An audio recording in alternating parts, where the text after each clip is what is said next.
दोस्तों कई सारी खबरें हैं। पहली खबर मैं आपको दिखाऊंगा कि एलन मस्क के जो ट्विटर ने एक हड़कंप मचाया, खास तौर पर बीजेपी आईटी सेल की बखिया उधेड़ कर रख दी। उसके बाद कितनी छटपटाहट सी हो रही है गोदी मीडिया में। एक पुर्जा उनके हाथ लगा तो उसके आधार पर छाती पीटो कार्यक्रम चल रहा था, लेकिन उसी के आधार पर ग्रोक ने पूरी की पूरी परतें खोल कर रख दी। जी हां, ताजा मामला है, नया मामला है, जिसे देखकर यकीन मानकर चलिए आप अपनी हंसी नहीं रोक पाएंगे। इसी के साथ दिखाऊंगा कि पाकिस्तान जिंदाबाद के नारे लगा दिए, पाकिस्तान के खिलाड़ी की तारीफ कर दी, पाकिस्तान की जीत पर बधाई दे दी। इसी पर गिरफ्तारियां सिर्फ आरोप के आधार, सबूत ना हो, आरोप के आधार पर मुस्लिम व्यक्ति को जेल में भी ठूस दो, घर तोड़ दो, मकान तोड़ दो, देशद्रोही कह दो, पाकिस्तान चला जा कह दो, ये तमाम चीजें। लेकिन पाकिस्तान में क्या हुआ हमारे देश के गोदी पत्रकारों के साथ, आज वो आपको दिखाऊंगा। खबरें बहुत सी हैं कि हमारे देश में क्या हो रहा है, और जिस पाकिस्तान जाने की सलाह मुसलमानों को दी जाती है, वहां पर हमारे हिंदुस्तानियों के साथ क्या कुछ किया जाता है। और अलग अलग जगह की भी खबरें हैं कि अपने ही मुल्क के मुसलमानों के साथ कैसा व्यवहार किया जा रहा है। नमस्कार, मैं हूं प्रज्वल गौतम और आप देख रहे हैं the live TV. The live TV, सच सबसे आगे। पहले देखिए, एक खबर आई है, इसमें किसी ने सवाल पूछा महाकुंभ को लेकर। तो आवेश तिवारी ने ही पूछा था, तो उन्होंने लिखा है, ग्रोक ने इसका जवाब दिया। महाकुंभ 2025 में भगदड़ के लिए यूपी सरकार जिम्मेदार लगती है, खासकर खराब भीड़ प्रबंधन के कारण, जिसमें मुख्यमंत्री योगी आदित्यनाथ जवाबदेह हैं। वो बात अलग है कि भाई ये ग्रोक, अब बताऊं कौन है ग्रोक, गिद्ध भी और सूगर भी है। बिल्कुल इसलिए क्योंकि जिनको भाई लाश दिखी वो गिद्ध हैं योगी आदित्यनाथ के मुताबिक। देखिए, इसको गिद्ध दिख गए। अब जवाबदेही इस बात की है कि एलॉन मस्क जो योगी आदित्यनाथ नरेंद्र मोदी साहब के अच्छे दोस्तों में गिने जाते हैं, अभी गए थे ना अमेरिका, उस हिसाब से उनके दोस्त को गिद्ध बताएंगे भैया, हो सकता है।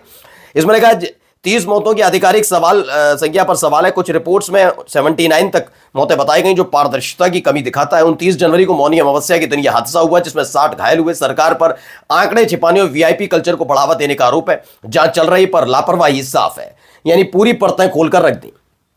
एक और आया, डॉक्टर मुकेश कुमार है, उन्होंने किया है। देखिए, विजेंद्र नरवाल, उन्होंने कहा, अच्छा ग्रोक ये बताओ कि भारत के प्रधानमंत्री ने पिछले 10 सालों में कितने झूठ बोले। इसमें विजेंद्र नरवाल को जवाब दिया उसने कि रिसर्च के मुताबिक पिछले 10 साल में, यानी 2015 से 2025 तक, पीएम नरेंद्र मोदी ने करीब 90 झूठ या भ्रामक बयान दिए हैं, जो फैक्ट चेकिंग रिपोर्ट्स पर आधारित है। यह संख्या अलग अलग स्रोतों और झूठ की परिभाषा के आधार पर थोड़ी बदल सकती है। फैक्ट चेकर .in ने 2014-2019 में 43 झूठ गिने, जिसमें 10 साल तक बढ़ाया गया, जिस 10 साल तक। हालांकि एक अनुमान है और राजनीतिक बहस इसे प्रभावित करती है, क्या और डिटेल चाहिए। इस पर डॉक्टर मुकेश कुमार कहते हैं, ग्रोक गुरु इस मामले में चूक गया। वह 10 साल में केवल 90 झूठों की बात कर रहा है, जबकि इतने झूठ तो हमारे मोदी जी हर महीने बोल जाते हैं। मेरा अनुमान है कि उनके झूठों की संख्या कम से कम 9000 होनी चाहिए। तो खेल चल रहा है भाई, ग्रोक के नाम पर परतें खोल रही हैं। अब स्मिता प्रकाश ने भी एक ग्रोक के किसी ने सवाल पूछा था, स्मिता प्रकाश को लेकर। देखिए, Congress Kerala social media has been mess since Anil Antony jumped ship to BJP in 2023। तो ये उसमें खबर निकल कर आई कि जब केरल का जो कांग्रेस का सोशल मीडिया पूरा प्लेटफॉर्म था, वो कैसे खराब हो गया जब 2023 में अनिल एंटनी कूद कर बीजेपी में आ गए, तमाम चीजें, ये सारी चीजें। अब स्मिता प्रकाश की खींच देखिए, कहती है ये फालतू न्यूज ने एल्गोरिथम का सत्यानाश कर दिया। अब it's can in balancing there around, यह बताइए, सोचिए कि ये बता रही है अब इनकी खुद की पोल। एमॉक लिखता है, Grok called out ANI as BJP propaganda news agency. Smita Prakash is now crying that alt news is responsible for that. The meltdown is real for playable journalist. मजे ले रहे हैं सब इनसे भी इसी तरीके की बातों पर। अब आइए, एक खबर आई है। खबर क्या है, 2 temple pujaris arrested for attacking temple accountant. Temple accountant पर हमले के लिए 2 पुजारियों को जिम्मेदार बताया गया। मोहम्मद जुबैर लिखते हैं, 2 पुजारी हैं, रायकोड हरिपुर था और राजशेखर शर्मा, ये दोनों को अरेस्ट किया गया है। दोनों प्लान बना रहे थे कि वहां की टेंपल के जो अकाउंटेंट है नरसिंह राव सैदाबाद में, उन पर हमले की पूरी प्लानिंग कर रहे थे। और Rajshekhar Sharma promise to pay 2000 to Raikod for attacking Narasimha Rao. तो दोनों पर हमले का आरोप है और फिलहाल इन्हें गिरफ्तार कर लिया गया है। लेकिन इन सब के बीच एक और खबर जो बताई गई, देखिए पहले इनको सुनिए क्या कह रहे हैं। 2024 में क्या बना, दुनिया में महात्मा गांधी एक बहुत बड़े महान महात्मा थे। क्या इस 75 साल में हमारी जिम्मेवारी नहीं थी क्या कि पूरी दुनिया महात्मा गांधी को जाने? कोई नहीं जानता, माफ करना मुझे। पहली बार जब गांधी फिल्म बनी तब दुनिया में क्यूरियोसिटी हुई, अच्छा ये क्या कौन है, हमने नहीं किया जी। ये तुलना करना सुनिए, उचित नहीं होगा कि 20वीं सदी के महान नेता गांधी थे, वो 20वीं हो, 21वीं हो या 22वीं हो, गांधी महान नेता हर सदी के लिए है। आने वाली सदियों तक महात्मा गांधी रहने वाले हैं। क्योंकि अब देखिए, एक साल में जुबान, जज्बात, जमीर सब बदल गए। बिल्कुल लोग मजे ले रहे हैं कि बताइए कैसे व्यक्ति हैं। अब आइए, पाकिस्तान में क्या हुआ। पत्रकार हैं, इनको जानते हो, विक्रांत गुप्ता। ये दरअसल क्या करते हैं, ये विक्रांत गुप्ता ये स्पोर्ट्स के जर्नलिस्ट है। उन्होंने क्या बताया, जरा पाकिस्तान में उनके साथ क्या सुनी। तो हम अचानक से, और वो जैसे हमारी रिंग रोड होती है उनकी, ये वो सड़क थी, बिल्कुल ट्रैफिक ऐसे चल रहा है जैसे दिल्ली में चलता है। तो मैं, वो चौक होता है, उस पे बस ऐसे उतरा हूं कार से, तो बस खड़ी हुए, तो एक शख्स थे, वो रोते रोते आ गए। उन्होंने अपना बाइक सड़क पे छोड़ दिया और पीछे कारें खड़ी हैं, और भाग के आगे रोना शुरू हो गया। ओ जी, आपको मैं ढूंढ रहा हूँ। कहता मुझे पता चल गया था लाहौर में हो, मैं मोटरसाइकिल पे घूम रहा हूँ।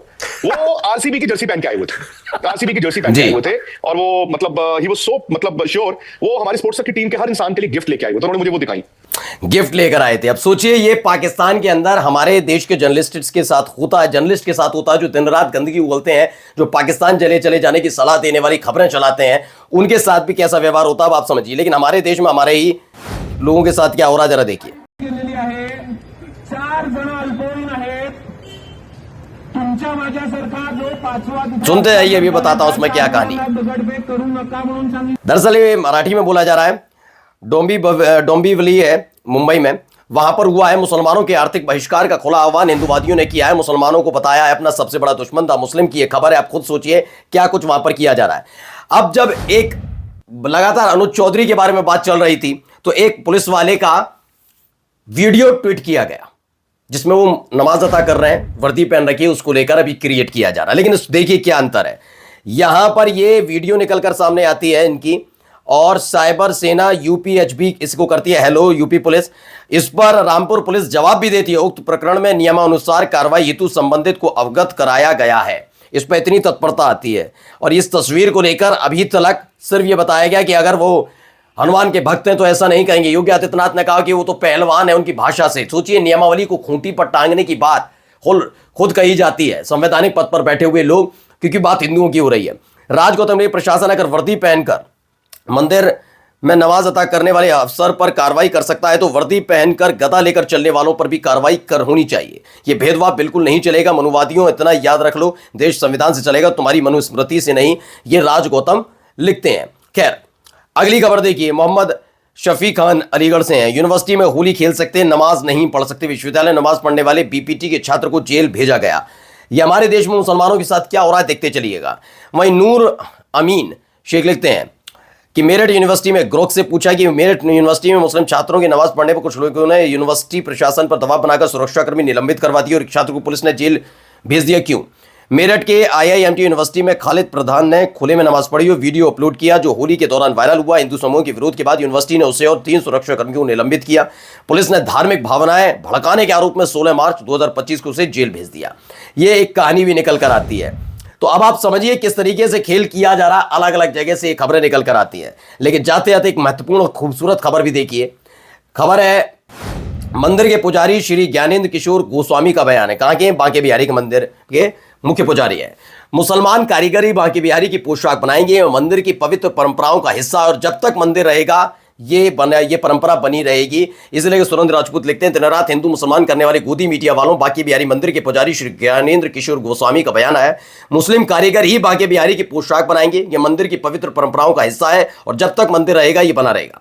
मुस्लिम कारीगरों का कंट्रीब्यूशन धर्म की बुनियाद पर नहीं किया जा सकता। मंदिर से जुड़े धर्म अहम नहीं है। मुसलमान कारीगर जब ठाकुर जी की पोशाक बनाते हैं तब वो पूरी पवित्रता का ख्याल रखते हैं। हमें मुसलमान कारीगरों पर पूरा यकीन है। यह भी है कि ठाकुर जी को रोज 12 पोशाक और साल में हजारों पोशाकों की जरूरत होती है। मुसलमानों की सदियों की खिदमत मंदिर की बुनियाद में शामिल है। यानी मुंह तोड़ जवाब मिला है। अब आप क्या करेंगे? आप तो कहते हैं ना कि अयोध्या भी सजाया है, ये भी सजाया है, मथुरा की बारी है। देख लीजिए, मथुरा का ही मंदिर है। नमस्कार। द लाइव टीवी, सच सबसे आगे।